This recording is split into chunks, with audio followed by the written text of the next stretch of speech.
Eu acho que essa democracia participativa nós temos que colocar em questão. Até que ponto, e eu não falo nem em Fortaleza, eu vou mais longe, no Rio Grande do Sul, eu acho que se avançou muito no Rio Grande do Sul, muito mais do que outras limitações grosseiras de orçamento participativo. Mas até que ponto o povo decidia os grandes interesses da cidade. Porque você sabe que muitas decisões são tomadas em função dos interesses do capital. Então, essa democracia participativa tem que ser colocada em questão também. Tem que ser colocada em questão. Até naquilo que ele mesmo diz depois, esse texto aqui foi escrito logo no auge das manifestações, né? E a gente já sabe os desdobramentos que vem de lá. Né? Todo mundo estava surpreso e rapidamente você vê que essa dimensão repressiva, o Estado está mostrando hoje muito fortemente a sua força, a sua base repressiva, inclusive nessa legislação antiterror. Né? Então, mas vamos voltar para cá. Eu questiono até que ponto, de fato, a democracia participativa nos orçamentos e tal, é uma decisão do povo decidindo. Por isso que ele mesmo, no outro artigo, diz que é uma questão de disputa de classe. Até que ponto o povo decidia as grandes questões do orçamento participativo? Ele decidia algumas coisas de alocação de recursos, que foi bem mais amplo do que aqui em Fortaleza. Aqui em Fortaleza não foi pior, né? Foi uma imitação muito mais grosseira disso aí. Mas a minha grande pergunta é, com essa expansão do capital, das cidades submergidas da especulação imobiliária, até que ponto o povo pode, no orçamento participativo, decidir tomar as grandes decisões?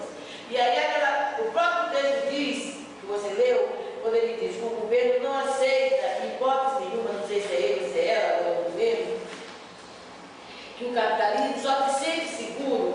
Olha, aqui no próprio texto dele, agora recente, 2013, nesse texto 29 de 11 de 2013, já é bem depois daqui, né? O capitalismo só se sente seguro se governado por quem tem capital ou se identifica com as suas necessidades. Enquanto a democracia é realmente o governo das maiorias que nem tem capital nem razão de justificar. Então, o capitalismo não suportaria ter um orçamento participativo em que realmente o povo governasse, o povo tomasse as grandes decisões. Nem na Bolívia aconteceu isso, que a gente dizia, o maior exemplo de pressão do Estado, mas na hora de tomar as grandes decisões sobre esse capitalismo extrativista que queria passar nas terras indígenas, ele não ouviu o povo indígena. Ele não ouviu. Então, por isso que é muito difícil essa compatibilidade de democracia e capitalismo. Né?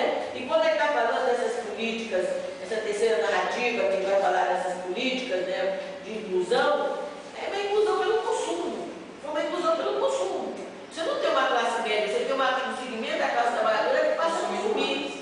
É uma inclusão pelo consumo. Então, eu acho que a gente tem que ver os limites. Evidentemente que nós tivemos experiências democráticas, de conselhos, mas tudo isso foi sendo muito esvaziado pelo próprio capitalismo, porque qual é o poder que o conselho tem frente ao Conselho de Saúde? Ele toma decisões, porque, segundo o que está na Constituição, são os conselhos que definem uma determinada política. E eles não são instâncias deliberativas, eles são apenas homologadores. Né? Então a gente tem que pensar, é possível dentro do claro, se a gente avança, inclusive o Boaventura diz isso no seu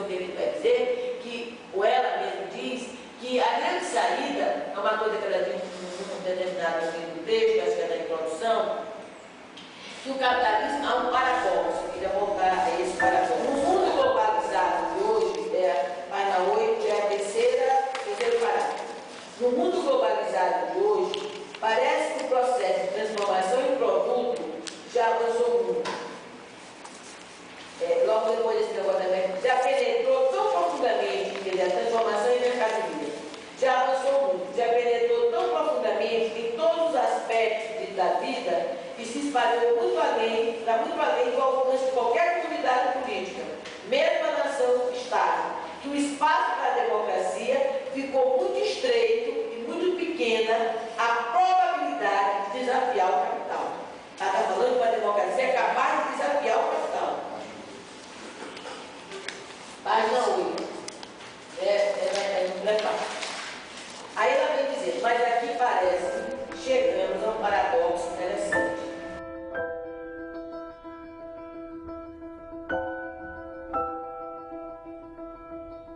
O capital foi capaz de estender seu alcance econômico para muito além das fronteiras de qualquer nação-estado. Mas o capitalismo ainda está longe de prescindir da nação-estado. Quer dizer, o capitalismo se expandiu para além de tudo, né? Tudo se transforma em mercadoria, o mundo globalizado, mas ele não pode prescindir da nação-estado, porque o Estado é decisivo no processo de acumulação do capital. Ela vai dizer.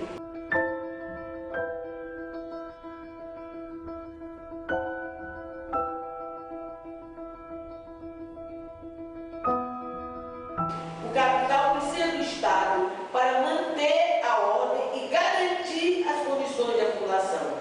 E, independentemente do que tenham a dizer os comentadores a respeito do declínio da nação-estado, não há evidência de que o capital global tenha encontrado um instrumento mais eficaz. Mas, exatamente porque o alcance econômico do capital se estende para além de todas as fronteiras políticas, o capital global necessita de muitas nações-estados para criar as condições necessárias de acumulação. Então, é um paradoxo. Ele se expande sem limites, mas, ao mesmo tempo, ele não pode prescindir do Estado-nação. Aquele discurso neoliberal que o Estado-nação é cara pode trabalhar? Não, porque, como diz muito bem pesado, o Estado é fundamental para a acumulação do capital. E ele precisa do Estado para garantir a segurança. Então, aí ela vai dizer, aí ela vai longe.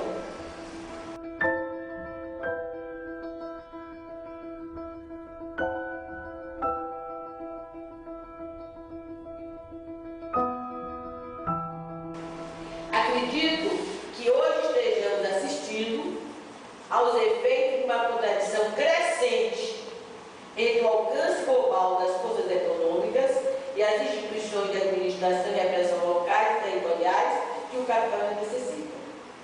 Acho mesmo que o padrão das intervenções militares, que os Estados Unidos estão engajados, representa uma tentativa de enfrentar essa contradição. A questão principal aqui é que a contradição crescente oferece um pouco de esperança para a luta de oposição.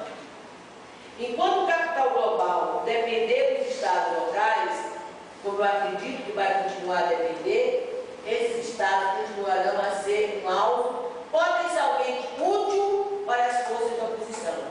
A luta democrática visando alterar o equilíbrio das forças de classe, tanto dentro como fora do Estado, talvez represente o maior desafio do capital.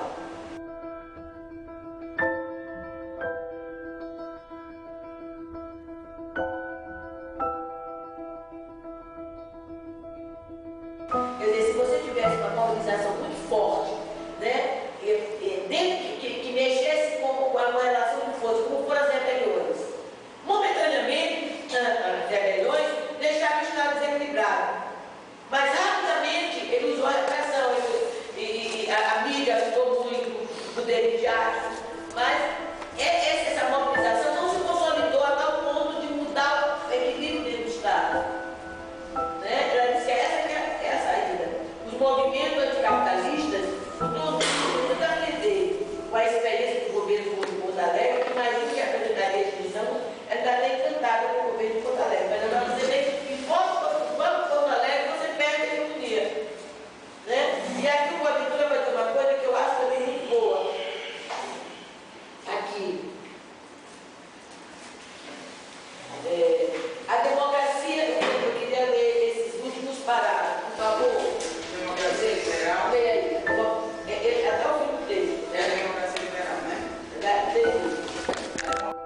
perder todo mundo ficou estarrecido, perdido o rumo. A presidente só foi falar depois de alguns dias, né? E ela dizia, tem que fazer uma reforma política, ela dizia, mudar profundamente, né? Aí, o que aconteceu? Não, ele pode querer fazer a constituinte. Porque na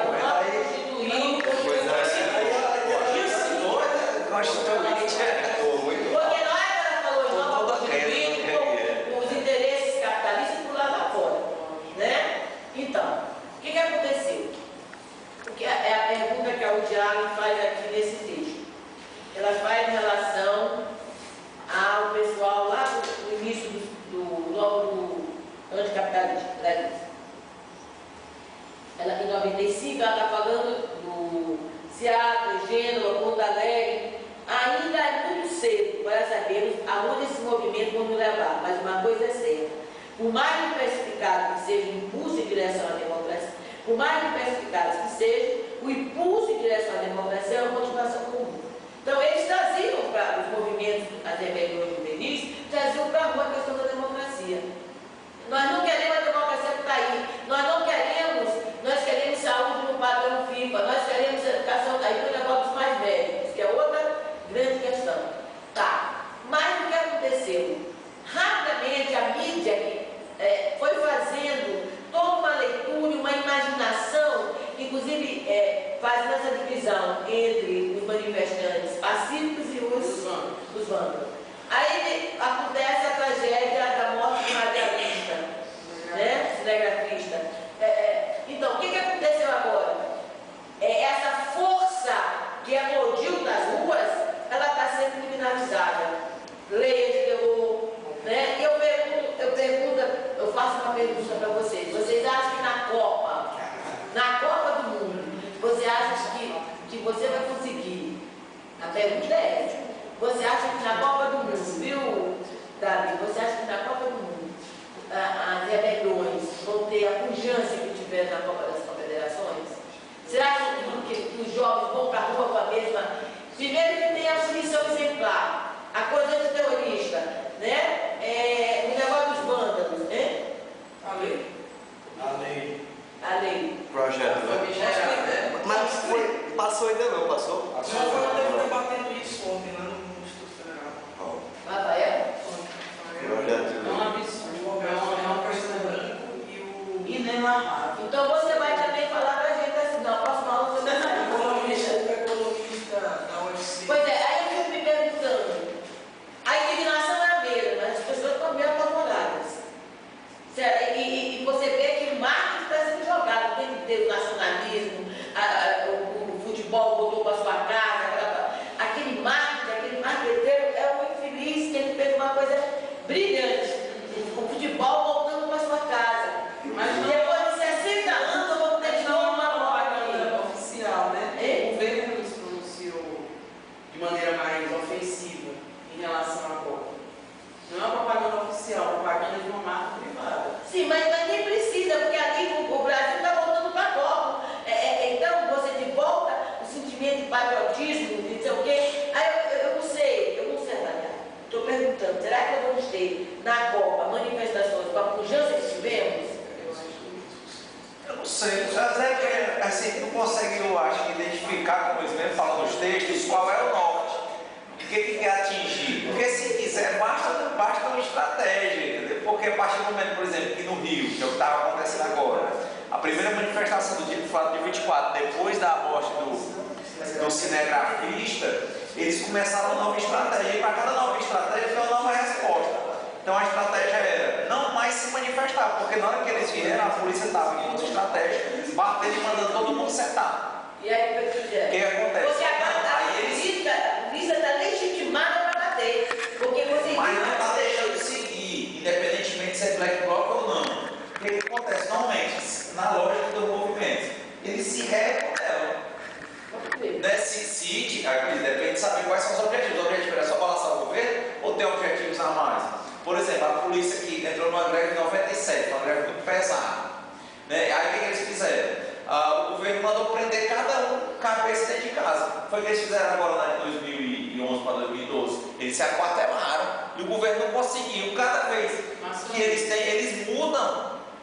vantagem, né? Se for para continuar. Eu quero ver, porque as cidades brasileiras. Não, mas só, basta quebrar um jogo. Vamos já passar. Quebra a Copa. Basta um, porque tem uma sequência e todo mundo está comprado as coisas alugadas para aquele dia. Eu vou já passar a palavra para o Rafael, mas eu só queria dizer o seguinte: as cidades brasileiras, nós temos que entender como é que a lógica do capital ela rege as cidades. As cidades são regidas para o capital, em detrimento das necessidades. Né? E o povo imerso no consumismo, o circo acontecendo mesmo sem pão, e a coisa vai, enfim.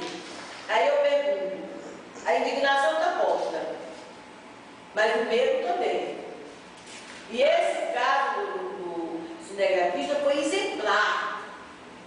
Porque eles precisavam, porque se tivesse sido assassinado Pela polícia. não, se tivesse sido um cara da polícia, não teria tido o efeito que teve. Se o cara da polícia tivesse sido o que tivesse provocado a morte. Não, isso aí não teria nenhuma visibilidade. Como aquele estudante, ninguém nem sabe se morreu aquele que eles fizeram, o estudante morreu, veio atrás, a gente não sabe. Mas se aquele rojão, aquele negócio, tivesse atingido um policial, teria menos efeito do que o cinegrafista.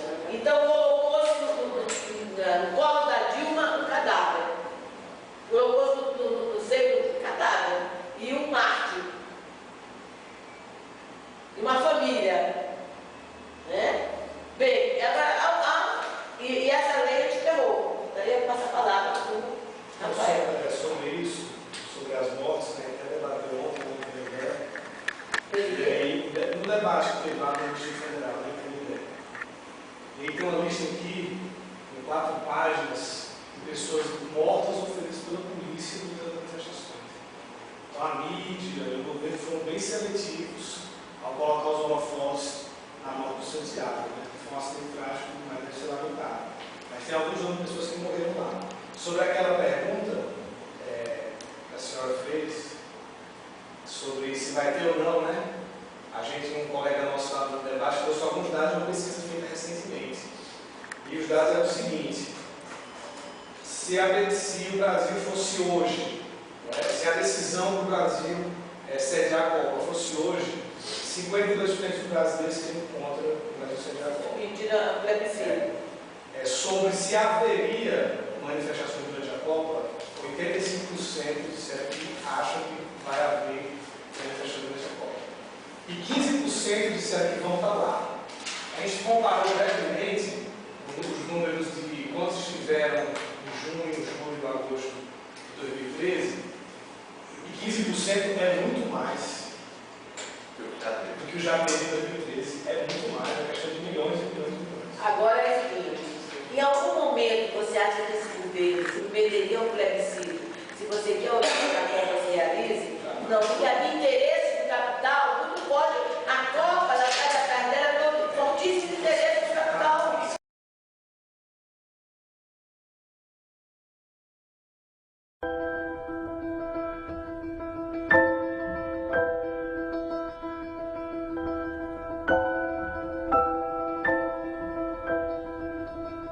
As lutas populares, elas conseguissem inverter esse jogo, a própria dinâmica do Estado, porque diz o capitalismo precisa do Estado.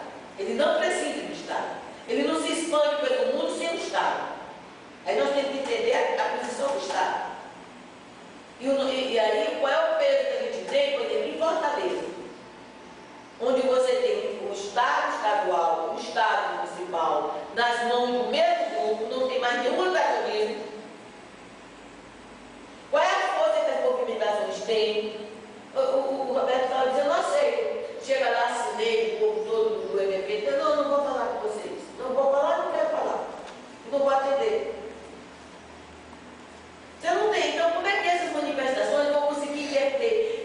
Que movimento, que tipo de mobilização poderia inverter essa correlação de força, balançar um pouco esse sacrifício? Eu pergunto para ele poder ver, né, qual é a saída. A gente está identificando, mas qual é a saída? Qual é o peso? Qual é a saída democrática? Você tem que radicalizar a democracia enquanto uma dimensão de classe.